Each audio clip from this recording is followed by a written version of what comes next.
They handcuffed her in the hospital lobby while the board members watched, and nobody asked the obvious question. Why would a woman with keys to every locked door need to steal anything? The fluorescent lights washed the marble floor in a cold sheen as security tightened the cuffs around Margaret Hale's wrists. She didn't resist. She didn't plead. She stood still, 61 years old, grey hair pinned back, wearing a faded cardigan that smelled faintly of antiseptic and winter rain. Around her, conversations died mid-sentence. Phones froze halfway to pockets. The Christmas tree by the reception desk blinked, cheerful and obscene. "You were seen accessing restricted files," said Connor Blake, the hospital's compliance director, 42. Crisp suit, jaw clenched like he was biting down on something sour. He spoke loudly. "For witnesses, you're not authorized to be anywhere near the executive archive." Margaret looked at the floor. Not in shame. In calculation. She noticed the scuff on Blake's shoe, the tremor in his left hand, the security guard's pulse hammering against her cuffed wrist. "I was told to clean the storage room," she said quietly. Blake scoffed. "This isn't a motel, ma'am. This is a federally regulated medical institution." Behind the glass walls, patients watched. Retirees, veterans, people who trusted this place with their bodies and their savings. No one spoke up, not when the guard nudged Margaret toward the exit, not when her badge was ripped from her sweater. What none of them saw was the email still open on the archive computer upstairs. Unsent, addressed to the Department of Justice. Subject line already written. Evidence of systemic fraud. And Margaret Hale, former nobody, was the only person in the building who knew exactly how much time they had left. The security guard cleared his throat, like he wanted to apologize and didn't know how. "You can wait inside the bus shelter," he said, already stepping back, already done with her. Margaret nodded once. The cuffs were gone, but the cold stayed, crawling up her sleeves, settling in her wrists where metal had pressed too long. Traffic hissed past on wet asphalt. A siren wailed somewhere far enough away to belong to someone else's emergency. Across the street, the hospital rose in glass and steel, every floor lit, every window calm. From the outside, it looked clean, ordered, safe.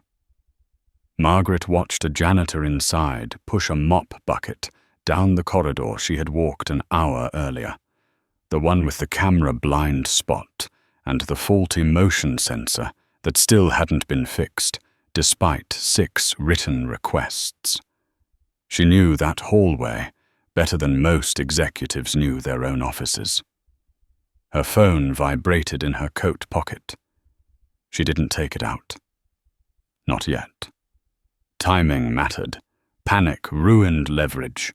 She focused on her breathing instead, slow and deliberate, the way she had learned years ago in rooms where mistakes cost more than pride.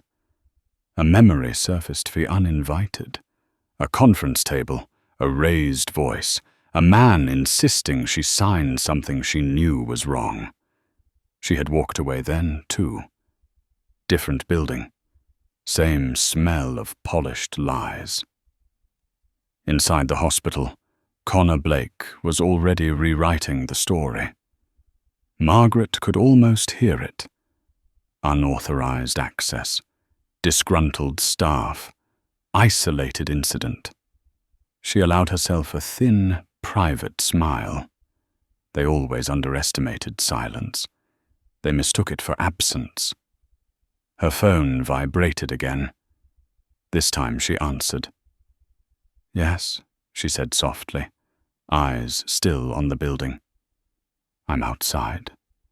And no, they don't know yet." The voice on the other end was calm in a way that made most people uncomfortable. "Then proceed," it said. Male, older, controlled. The kind of voice that never rushed, because it never had to. Margaret ended the call without goodbye.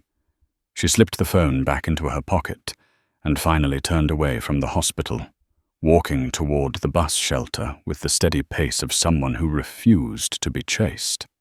Inside, Connor Blake was already sweating through his shirt. He stood in the compliance office with 2 board members and the chief financial officer, a woman who kept tapping her pen like it might drill a hole through the table. "We handled it," Blake said. "She's gone." No incident report filed, no press.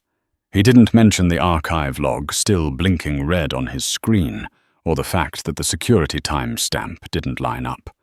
He didn't mention the unsent email. Down in the oncology wing, a nurse named Linda Foster paused at a medication cart, staring at the empty spot where Margaret usually stood during shift change. Linda frowned. Margaret never missed shift change. She adjusted her glasses, a quiet unease settling in her chest. At the bus shelter, Margaret sat on the cold metal bench and watched her breath fog the air. Headlights blurred past like comets. She reached into her coat and felt the folded paper she hadn't turned in. Not yet. She closed her eyes, not in prayer, but in resolve. Somewhere inside that building, the clock had already started ticking. The bus arrived late, brakes screaming as it pulled in, steam rising like breath from a tired animal. Margaret climbed aboard without looking back, dropped a few bills into the slot, and took a seat near the rear where the heater barely worked. The driver glanced at her in the mirror, saw nothing worth asking about, and pulled away. The hospital shrank behind glass fogged with rain, its lights blurring into something soft and dishonest. 3 stops later, her phone buzzed again. This time, it was a text. "Archive mirror complete," it read. "Cross-check confirms exposure exceeds threshold." Margaret exhaled slowly. That mattered. Thresholds were the difference between embarrassment and indictment. She typed back with bare fingers, ignoring the cold. "Hold until confirmation from Channel 2. No leaks." She slid the phone away, as if it could burn her. Across town, Connor Blake stood alone in the archive room, staring at the terminal he'd sworn no one had touched. The cursor blinked where the email should have been. His mouth went dry. He checked the log again, then again. The timestamps refused to behave. Somewhere deep in the building, a server fan spun faster, louder, like it was nervous too. Margaret pressed her forehead lightly to the bus window. Reflected there, her face looked older, harder. She accepted that. Power always left marks. The bus rolled on through neighborhoods that trusted institutions like churches, past homes where people believed paperwork meant safety. Margaret watched them pass, already counting steps ahead. This wasn't about revenge. It was about balance. And balance, she knew, always came due. The bus dropped her near a strip of shuttered storefronts, and dim street lamps that flickered like they were deciding whether to stay on. Margaret stepped down, boots hitting the curb with a soft thud, and waited until the bus disappeared before moving. Rain had started again, thin and needling. She pulled her coat tighter and walked 2 blocks to a brick townhouse wedged between a nail salon and a closed insurance office. No sign on the door, no name on the mailbox. That too was deliberate. Inside, the air was warm and smelled faintly of old paper and coffee gone cold. Margaret hung her coat, turned on a single lamp, and opened the laptop already waiting on the table.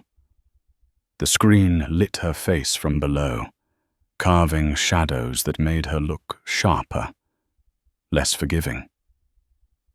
Files populated one by one. Billing patterns, shell vendors, a charity fund that wasn't charitable at all.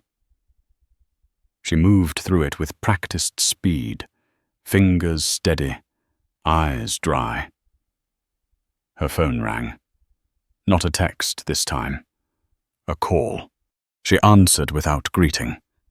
The voice that came through was female, controlled, carrying fatigue like a second language. "They've looped in outside counsel," it said, "and Blake just called an emergency session." Margaret closed her eyes for a brief second. "Good," she replied. "That means they're scared." She disconnected and leaned back, listening to the rain tap the window. Tomorrow would be louder. Today was for preparation. She saved the file, labeled it simply, and shut the laptop. Somewhere in the city, men in suits were scrambling to contain a problem they still didn't understand. Margaret allowed herself one slow breath. They would. Morning came without ceremony. Grey light seeped through the blinds, flat and unforgiving. Margaret was already awake, seated at the table with a mug she hadn't touched, listening to the building settle around her. Pipes clicked. A neighbor's door slammed. Normal sounds, the kind that made people think the world was stable. Her phone lit up just after the sun cleared to the rooftops. Not a call, an alert. Internal memo leaked to staff. Unauthorized access incident under review. Cooperation expected. Margaret read it once, then deleted it. The language was familiar. Vague enough to protect everyone who mattered, sharp enough to scare everyone else. Across town, Connor Blake stood in front of a mirror, tying and retying his tie until his fingers ached. He practiced his calm voice. He practiced concern. He did not practice honesty. That had never been required of him. When his phone rang, he flinched before answering. The board chair spoke. First, "We need to know what she has." Blake said what he always said. Not much. His reflection did not believe him. Margaret pulled on her coat and stepped outside. The rain had stopped. The air felt washed thin, like a held breath. She walked toward the street with no rush, phone silent in her pocket, posture straight. Somewhere ahead, doors were opening. Files were being copied. Decisions were being made without her permission. She smiled once, brief and sharp. They were still playing defense. And defense, she knew, always arrived too late. The call came while she was crossing the intersection, light blinking yellow, traffic idling like it was listening. Margaret answered without slowing. "You're late," the voice said, clipped, irritated. Male. She recognized the cadence before the name registered. Federal. Career. Used to being obeyed. You said wait for confirmation. She stepped onto the curb and stopped. I said wait for Channel 2, she replied. You skipped a step. Silence stretched. Somewhere, a horn blared. We moved because council is moving, he said. They're pushing an internal freeze. Margaret's eyes lifted to the courthouse at the end of the block, stone and flags, and a promise carved into the steps. Freezes crack, she said. Pressure does that. Inside the hospital, the oncology floor hummed with a low, constant anxiety. Linda Foster watched two administrators whisper near the elevators, their smiles stiff, their badges turned just enough to hide names. She caught Blake passing with a folder pressed to his chest like a shield. He didn't see her. He was counting exits. Margaret ended the call and pocketed the phone. A black sedan rolled past, slowed, then continued. She noted the plate without trying. Fear sharpened memory. She turned and walked toward the courthouse, coat collar up, pace measured. Today was no longer about documents. It was about who spoke first and who controlled the room when the doors closed. She had learned long ago that truth didn't need permission. It needed timing. The courthouse doors opened heavy and slow, metal hinges groaning like they resented witnesses. Margaret passed through security without incident, shoes in her hands, coat folded with care. The guard glanced at her ID, then back at her face, then waved her through. She thanked him and meant it. Politeness still mattered. It made people careless. In a conference room on the 4th floor, a junior clerk adjusted a microphone that no one planned to use. A seal hung crooked on the wall. Coffee sat untouched, already cooling. Margaret took a seat at the far end of the table and set her bag at her feet. She didn't open it. Not yet. Across town, Connor Blake was being advised to delay, to request clarification, to wait for counsel. Delay was the instinct of people who believed time belonged to them. A door down the hall opened. Footsteps approached. Voices lowered. Margaret felt the familiar tightening in her chest. Not fear, but focus. She counted breaths. In through the nose, out through the mouth, the way she had learned when rooms filled with men who spoke too loudly and listened too little. When the officials entered, she stood. No flourish, no smile, just acknowledgement. One of them glanced at the empty chair reserved for outside counsel and frowned. "We're missing a party," he said. Margaret met his eyes. "You're not," she replied softly. "They are." The first document hit the table with a dry slap that cut through the room. Margaret slid it forward, fingertips light, like she was dealing cards instead of detonators. The man at the head of the table adjusted his glasses and leaned in. His brow creased. He didn't look up. Not yet. The others followed his gaze, scanning lines, dates, numbers, spelled out too carefully to be accidental. Someone cleared their throat. Someone else stopped breathing. "These are internal," one official said, finally, voice measured. "Protected." Margaret nodded. "They were," she said, "before they were altered." She reached into her bag and placed a second folder down, then a third, each one heavier than the last.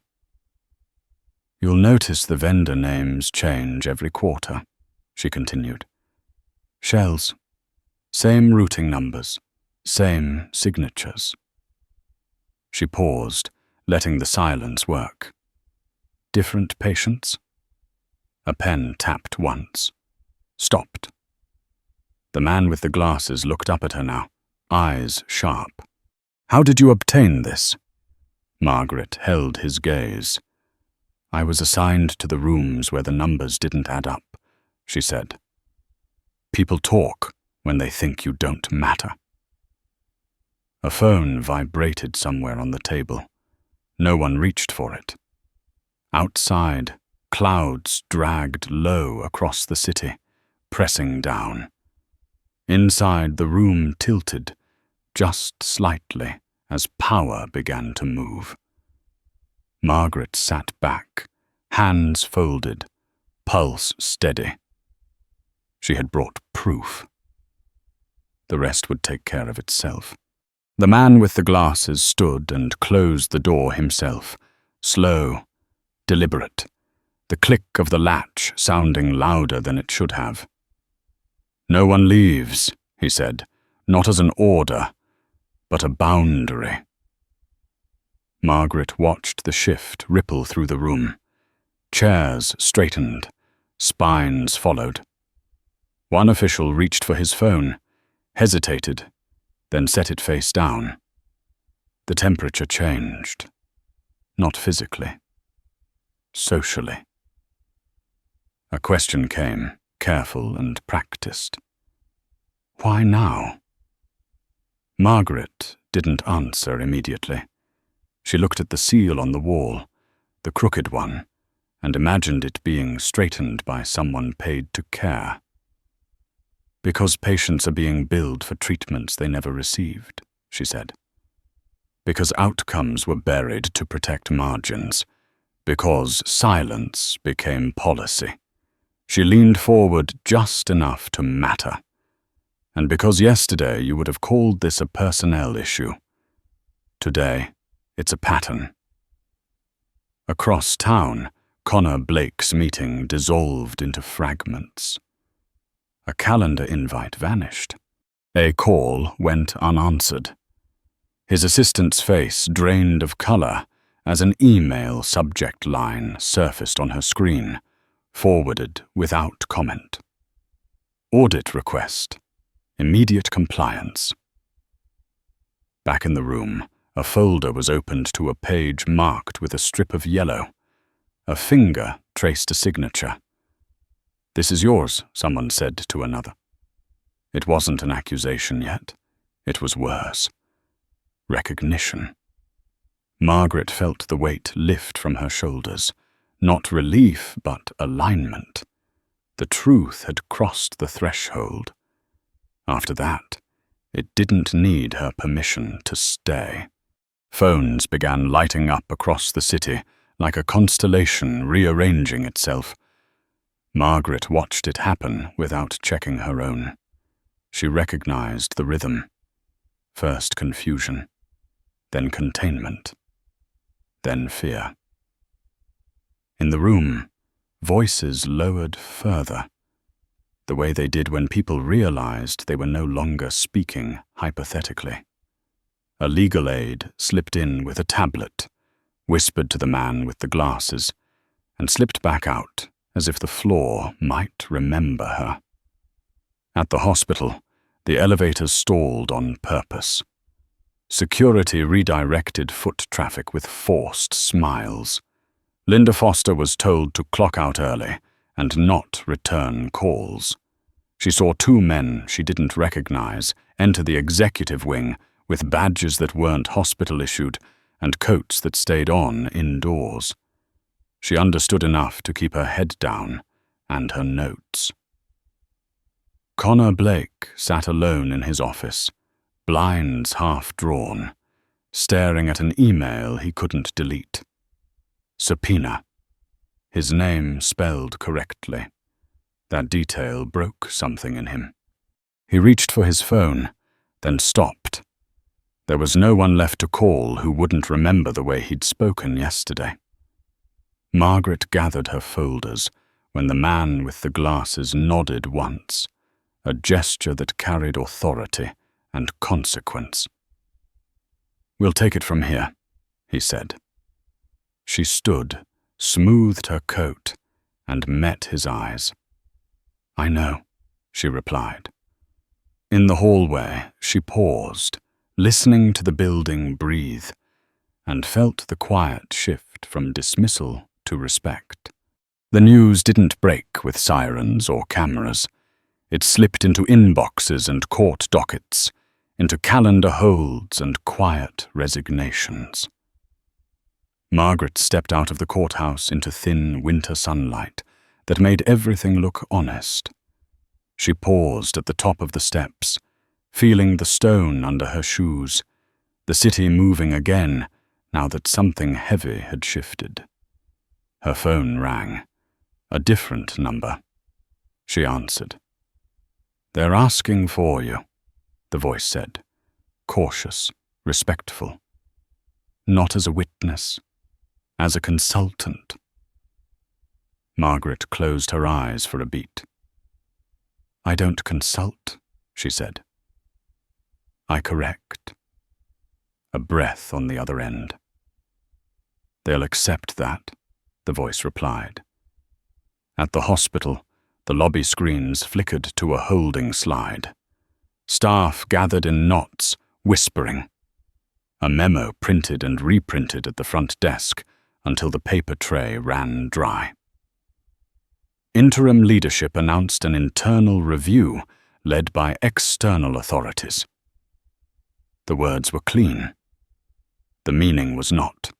Linda Foster watched a familiar executive escorted out, box in hand, eyes fixed on the floor. No cuffs, no speeches, just absence. Margaret walked toward the street, coat open now, shoulders lighter. She didn't look back. She didn't need to. The system she had fed for years was learning to eat its own lies. That was enough. For today. The call came after dusk, when the city softened and windows began to glow. Margaret was at her kitchen table, sleeves rolled, reviewing nothing at all, when the phone vibrated. She answered and listened, saying little, the way people do when the ground beneath them is finally firm. "Tomorrow morning," she said at last. "I'll be there." She hung up and poured the coffee she'd reheated twice without drinking. This time, she took a sip. At the hospital, the night shift moved differently, slower, careful. Administrators avoided eye contact. A new badge scanner blinked red, then green, then red again. Linda Foster finished her rounds and paused outside an empty office, the nameplate already removed. She exhaled, a long breath she hadn't realized she'd been holding for months. Margaret stepped onto her balcony and watched traffic crawl, each car a small decision going somewhere else. She thought about the patients who had thanked her without knowing why, about the spreadsheets that tried to erase them, about the way power always assumed no one was watching. She allowed herself a brief smile. Tomorrow would be a room again, men again, questions again. But this time, the chairs would be arranged differently. She went back inside, set an alarm she didn't need, and turned off the light. Sleep came quickly. Justice, she knew, didn't require rest. Only witnesses. Morning returned sharper than the day before. Margaret entered the hospital through the same doors she had been escorted out of, this time without escort, without badge, without permission asked. The lobby smelled the same. Coffee. Disinfectant. Nerves. Conversations stuttered when people saw her. A few looked away. A few didn't. Linda Foster stood near the elevators, hands folded around a clipboard, and met Margaret's eyes with something like relief. No words passed between them. None were needed.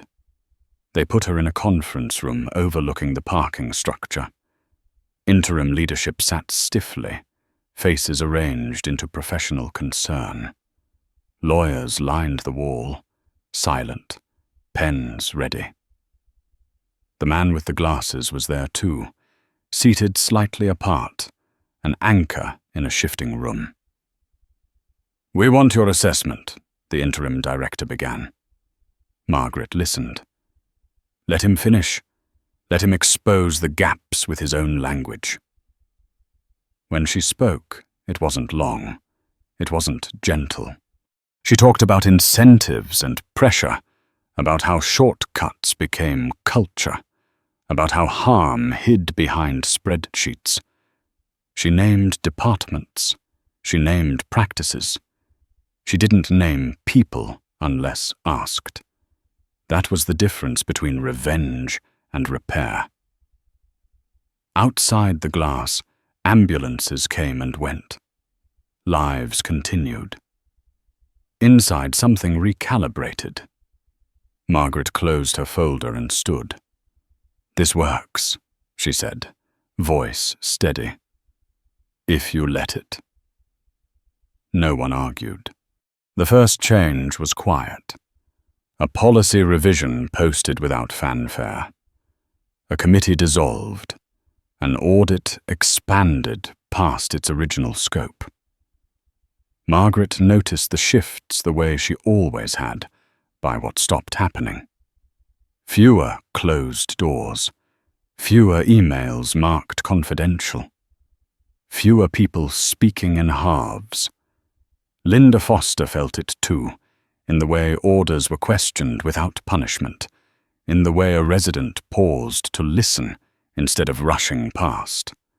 The building breathed differently. Margaret didn't take an office. She didn't want one. She worked from borrowed rooms and empty desks, from hallways where conversations could not hide. She asked for data and got it. She asked for explanations and received them. When she asked for accountability, the room stilled, then complied. Power responded to clarity. It always had. Outside, stories began to circulate, incomplete and careful. Words like review and restructuring and cooperation, enough to signal change, not enough to satisfy curiosity. Margaret preferred it that way. Spectacle distracted from repair. She spent her days mapping pressure points, her evenings walking home through streets that no longer felt like exits. One afternoon, she passed the compliance office. The door stood open. The chair inside was empty. She paused, then continued on, footsteps steady. What mattered wasn't who fell. It was what stood after. As she reached the lobby, a patient thanked her for waiting. Margaret smiled, small and sincere. This was the work. The rest was noise. The building settled into its new shape the way cities do after a storm, quietly, stubbornly, without applause. Margaret stood near the lobby windows at the end of a long afternoon, watching people come and go with the ordinary urgency of living. Nurses moved faster now, not from fear, but purpose.